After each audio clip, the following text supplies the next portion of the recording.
Okay, so glomerular filtration. Glomerular filtration. So here's what's filtered. Okay, so what gets filtered, okay, is water, nitrogenous waste, and nutrients. So nutrients, we want to think glucose, amino acids.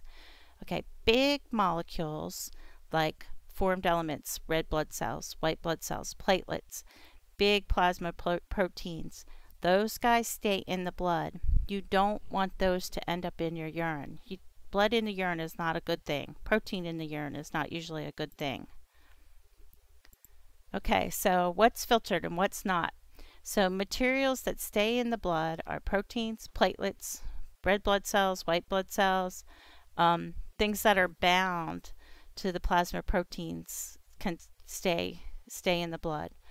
Okay, so some like calcium, iron, thyroid hormones. Okay, things that end up in the filtrate are water, glucose, vitamins, amino acids, some small proteins.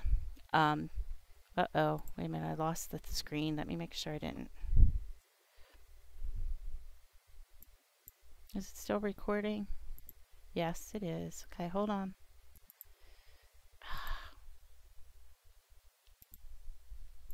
Okay, hold on.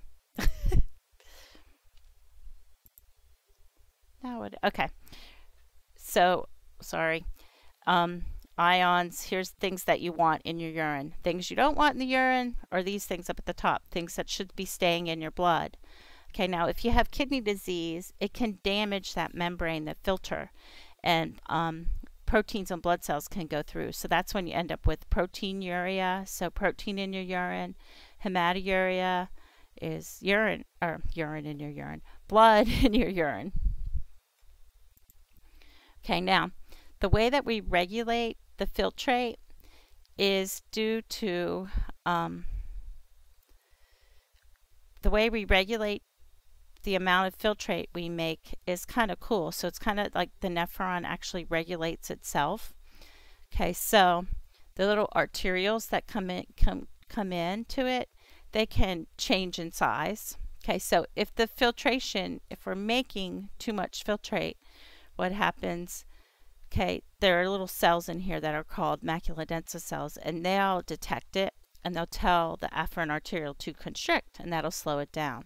If the rate's too slow, it'll dilate to get more blood through.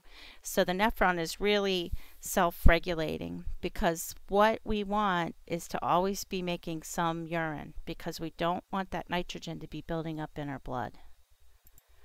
Okay, now hormonal control. Okay, so if our blood pressure goes down, okay, we release this enzyme called renin.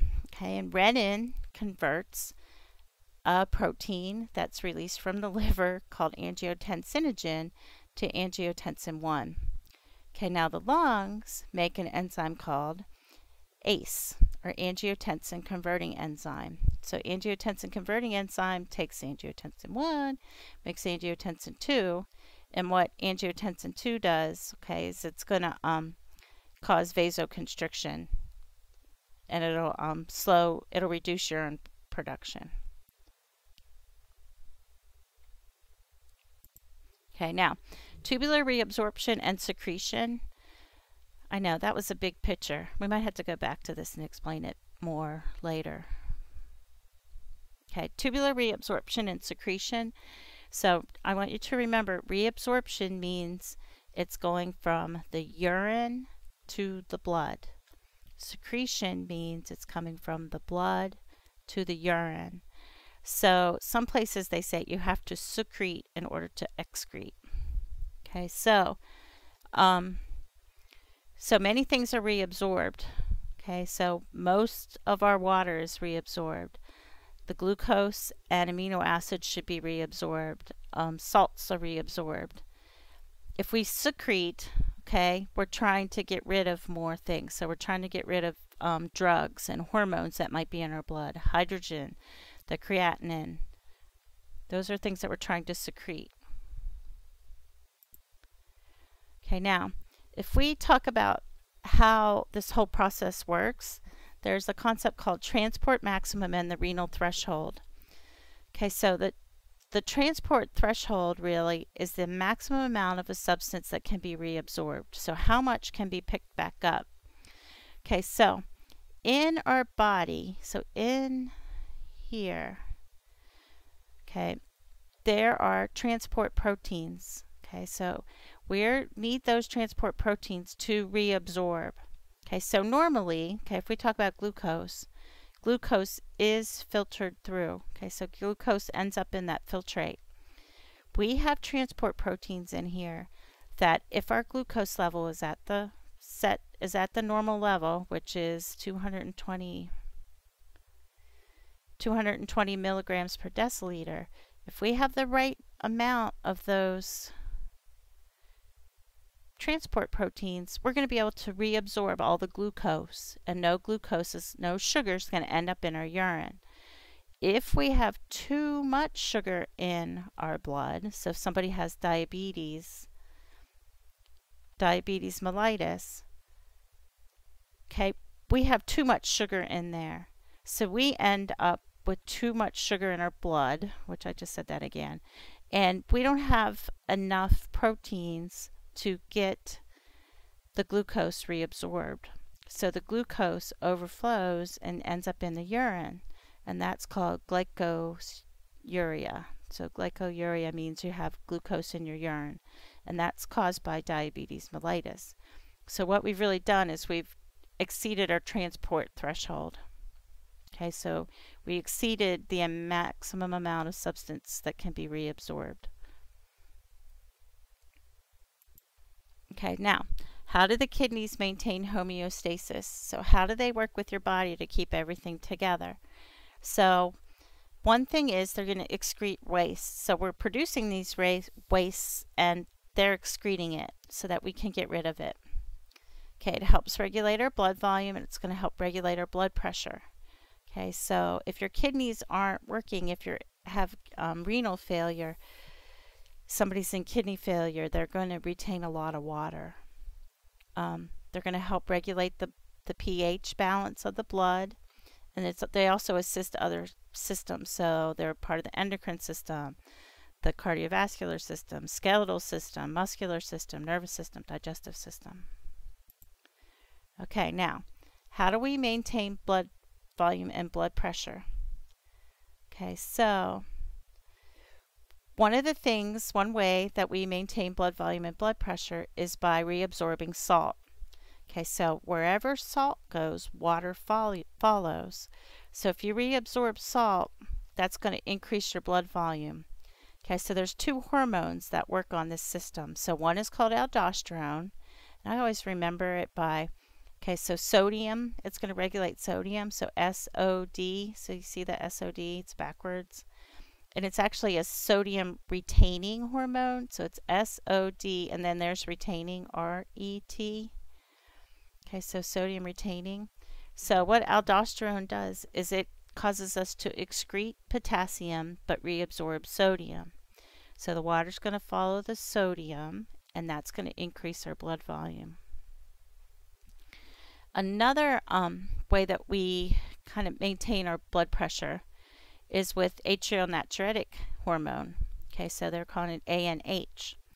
Okay, this is secreted by your heart when your blood pressure is too high. Okay, so really this should be over here. It should be its own little thing. So when our blood pressure is too high, so what it does is it inhibits the secretion of aldosterone, and it's actually going to make us urinate more. So when our blood volume goes down, our blood pressure will go down.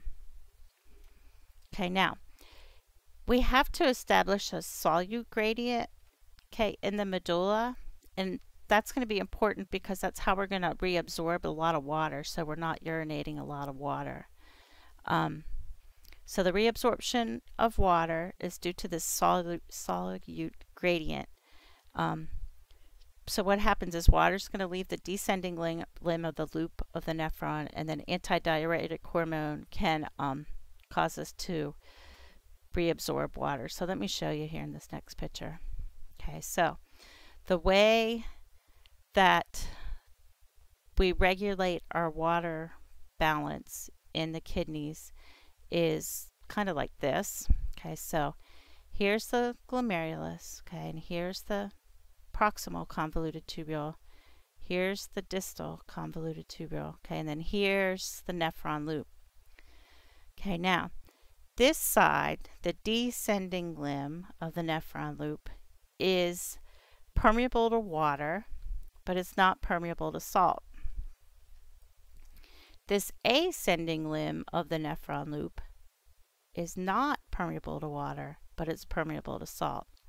So what's going to happen is when this glomerular filtrate comes through here, okay, and there's a lot of it, there's a lot of water in there, okay, there, see this line right here, okay, let's read this. It says increasing solute concentration in renal medulla.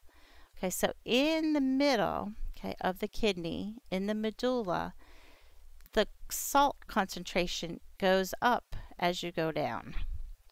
Okay, so what that's going to do, it's going to make this hypertonic and this hypotonic. So the water's going to leave.